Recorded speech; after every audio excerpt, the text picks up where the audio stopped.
Colombo family, Michael. Michael Franzese. Franzese, right? I know his father real well. Oh, you know Sonny Franzese? Yeah, I played with him in handball and then two different joint, 2 prisons. He would wind up in 2 prisons with me. He's old. But when I saw him, and he was fit. He's still, for his age, he was fit. He's out there playing handball every day. The recreation. Yeah, and I know he was the captain with the Colombo family back then. His father, Michael Franzese, right? Right now it's Michael. That's the son, right? It's the son. Sonny is the father. They fucking, you know what? How? Sonny is the father. Yeah. Sonny was the old days, like in the 50s, 60s, the old days. So they what happened was that they frame him. A favor, I don't know what it is, but well, he got a charge with robbing a brink truck, a bank, you know. A brink. Yeah, brink truck, right? Oh, he spoke to you about it? I know, we sit together all the time. Yeah, we're friends. Oh, I was with him in Petersburg, Virginia, Petersburg, and then where else I bumped into him again? Fuck. 2 places. He works in the prison as a job, but everybody got to get a job, even though it's a bullshit job. Most of the time, people we on tape now? Yeah. Oh, most of the people that in federal prison that get easy job wants to get easy job because either they're fucking lazy or we lazy. So we get the easy job with the Italian.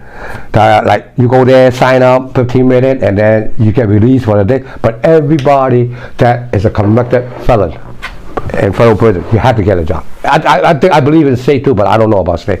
So he got a job as an officer. He works in the officer mess hall. He cooks for the officer that needs to eat lunch or what? Yeah, lunchtime. So he served them food. He works there. So his hour is short. He just do it for he cooks for the officer. That's it. After they eat, they got no dinner coming, nothing like that. Right? The mess hall shut down. So that's what Sonny Franzise's job. That's in Petersburg. Yeah, Petersburg, Virginia, exactly. So I watched this guy, and then he was in the handball court every day. So he plays handball, but with his age, you know, he's pretty good with his age, I would say, and he's pretty fit. So after I know him later on, we sat down, we talked about, and they told me how he got violation.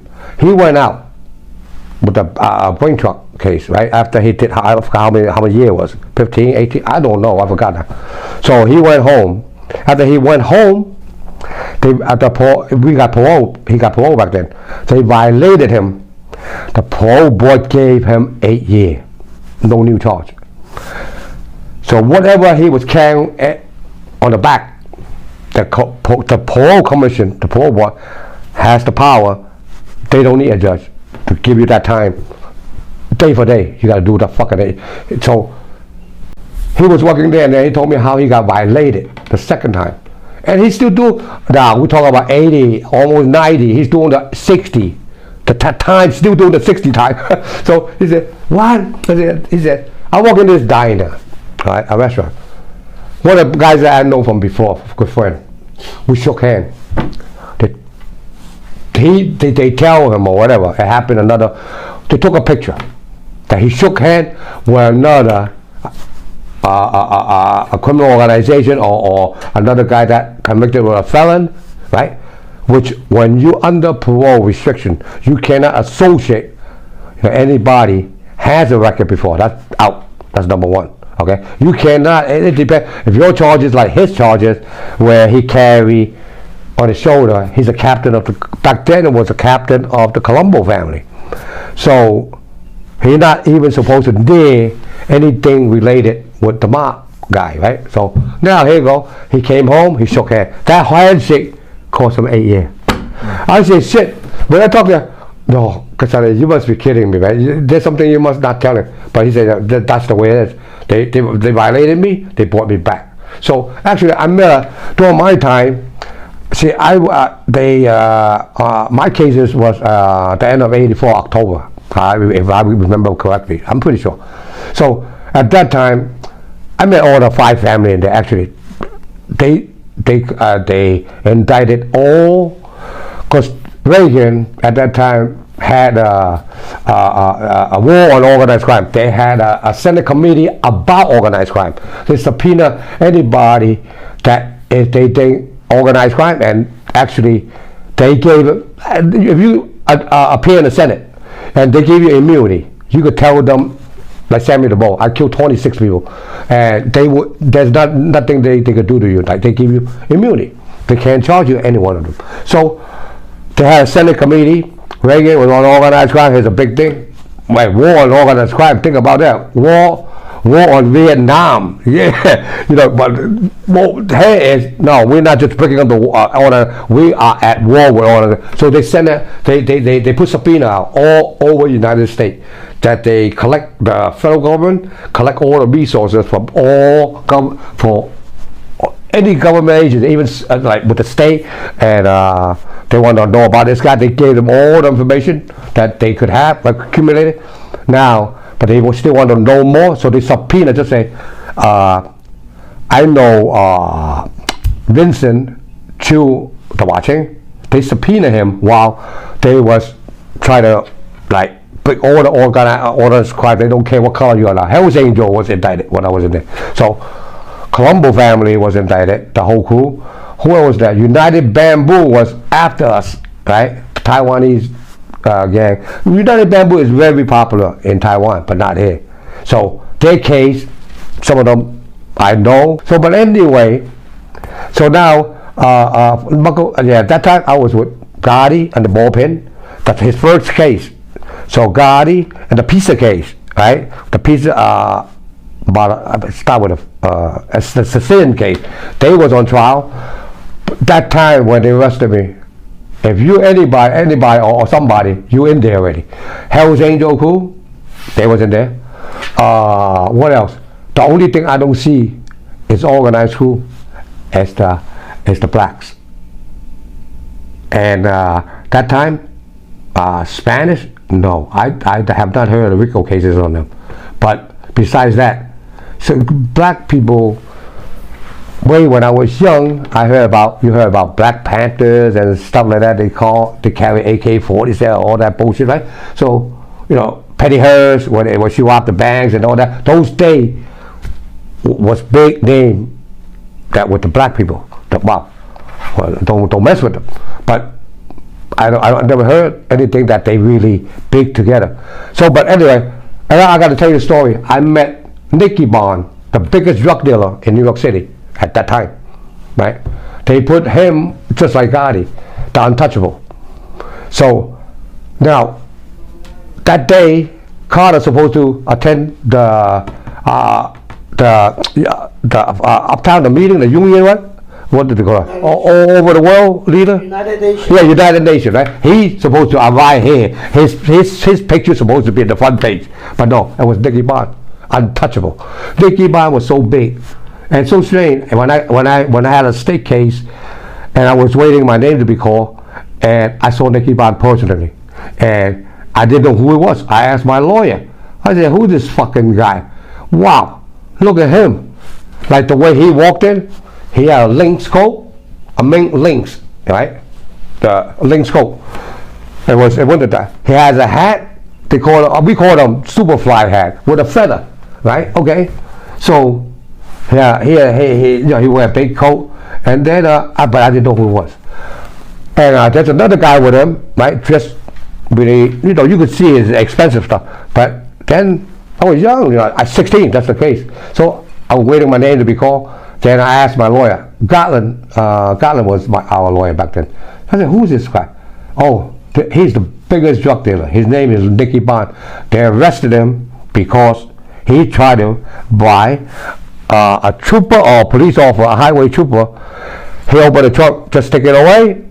I don't see nothing. It was 300-something thousand. Here comes an honest cop. He turned him in. He turned that money in. It was on the newspaper. So, but Nicky Barnes later on, he was on a 60 Minutes, and when I was in MCC, his hitman, he did everything for Nicky. That's the guy. The whole crew with Nicky Barnes was this guy called Guy Fisher. That's his lieutenant. I didn't know. He's a Muslim. So when I threw in the hole with him, I wound up being in the same cell. So here we go. We talk about here, and then I asked him. He said he came back from Leavenworth, a Maximum Square. He was in Leavenworth. He came down. I forgot what he came down for appeal, but they brought him back down after he got sent. And he told me he got how many life sentences? 6 life sentences plus 100-something years, some shit like that. It's crazy sentences. Oh my God! I said shit. I said, man, do they give sentences like that? But my cases, I was facing 50 years the most, max. I don't care how much the judge hate me. He cannot give me more than 50 years and 1 day. That's an illegal sentence. I could get that overturned in a minute. But Guy Fisher told me stories. How he turned, how Nicky Barnes turned. He was the known in our day 70. He got Harlem locked down. He was the biggest man. You could read paper and after he's arrested and everything, all over the place, books, everything. You could find Nicky Barnes is a big guy. So my lawyer said, that's Nicky Barnes. Oh, okay. So okay. Now I didn't know him. I never talked to him, but okay. That's how the way they look, huh? And like I said, I don't know their culture. They're black too, right? So, and he was doing heroin. He got everywhere locked down heroin. So now, and later on through time when I got locked up with the federal sense, I met his lieutenant. He did all the dirty work for him. So that's why he got all those time, all those years. So he says, this is what happened, how Nicky turned. So by that time, Nicky Barnes turned into government informant now, not anymore, where he only got life sentences. Nicky would never come out. If he didn't cooperate with the federal government while he was inside, they gave him an offer. You know when Nicky say something, you know how many? I know one case is Nicky pulled down and tied 105 guys in one case. That's not it. This guy named called Gigi. He fucking weighed 350 pounds. So he was doing a drug case. When I got sentenced, I met him in Terre Haute. Then they all know Nicky. All the Italian know Nicky because has Italian and then the black. That's how the heroin passes it down. Anything goes through Harlem, Nicky. All right. So while the dirty work, Guy Fisher, he did all the thing for Nicky. He said, man, and he told me why Nicky turned. The Fed, this is what he said, the Fed was fucking with him. He was inside, okay? So now his girl or wife is out there, right? So now they started fucking with him later on. They took some picture, how they fabricated together. Like now it's easy. Back then it's not easy. So they put him like this guy is with your wife, he's kissing her, but none of this existed happen, you know. So now Nicky was sitting in there. He never come out again, right? So motherfucker, he was thinking, man, my people, my own people, the most trusted person that I trust, he's fucking with my wife. He's sleeping with my wife. So he turned. So after he turned, he changed identity. They even. It was on 60 Minutes. They even offered him a plastic surgery. They did a plastic surgery for him or what. So the last thing I heard, he did it quite a few times, maybe 15, but not a short time. And then after he gave up all those people, right, I heard a lot of people that I know that knows him or heard about him, they in that neighborhood, the black people. So they said he left her, he came home already. But nobody knows where he is. He changed his identity. That's how they work. The Witness Protection Program. The Fed offered him. So also they pretty sure they gave him, he was so well known, that's why they gave him plastic surgery. So I don't know if they do it or the plastic surgery or not. But a lot of people say, yeah, you wouldn't know that was him no more. But nobody knows where he is anyway, right, today. So this guy, when they busted him, he had so fucking like 1,500 suit, 2,000 suit, all expensive ones. How many Mercedes? Fucking 20, 50, unbelievable. He controls Harlem's drugs back in those days. It's a long period of time too. If things don't go right, he sends Guy Fisher. So me and Guy Fisher live in we locked in the same cell. And we was in they call them segregation in a hole, Like when you fucked up or your high profile case in MCC, they will put you inside there. Even though if they think that a white guy goes in there and they think that, you know, or you suicide, they put you in those cells, they say you are on the protection program that we don't want you to get hurt. So, but anyway, he wound up being there because his case, profile case, high profile case. And then I got thrown in there with him, living in the same cell. Is that I fucking threw a fucking a broom at that time I threw a broom at a correctional officer. So he pressed the fucking alarm and took me up there, right? Okay. So, but that incident, another incident, man. Back then I was young. I was smoking when I was talking on the phone, right? So now lockdown, closed, right?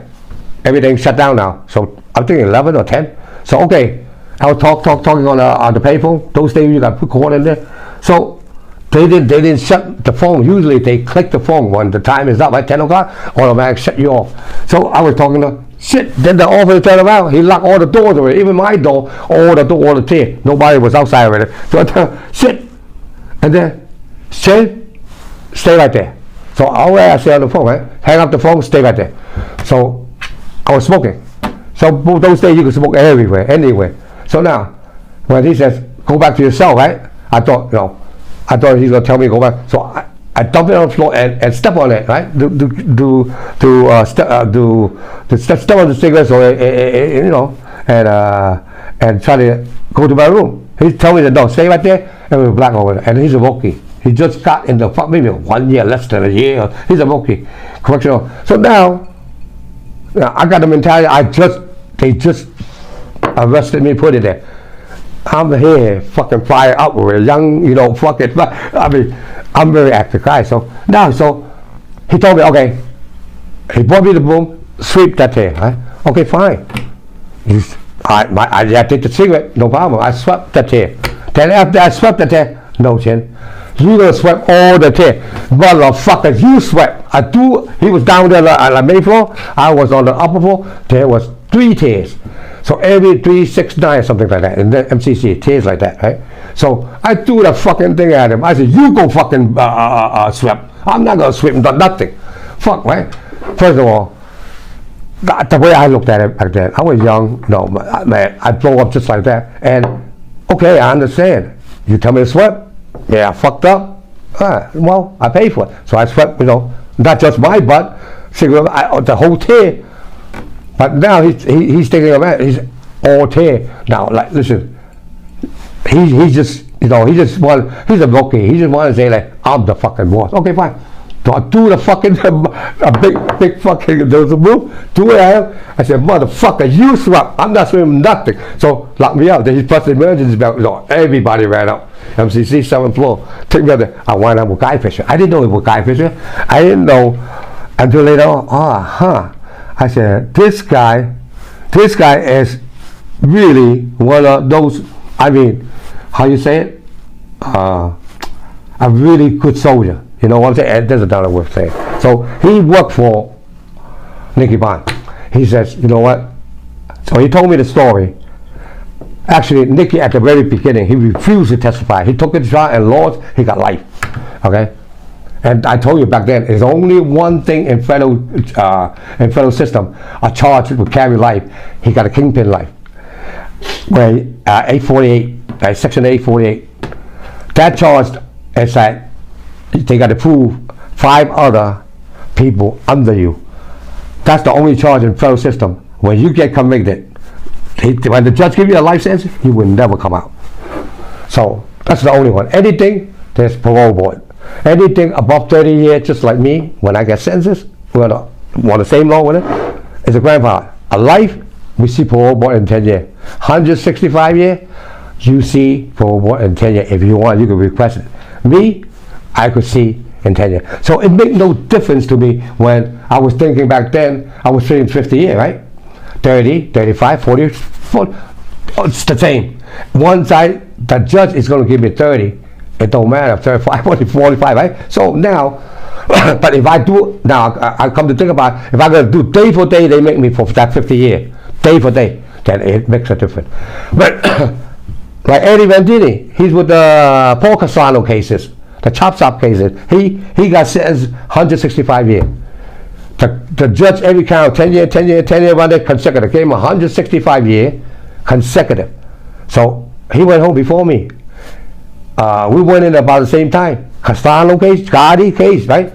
So when Castellano got whacked in the Manhattan stick house, Gotti, they pushed Gotti out on the indictment.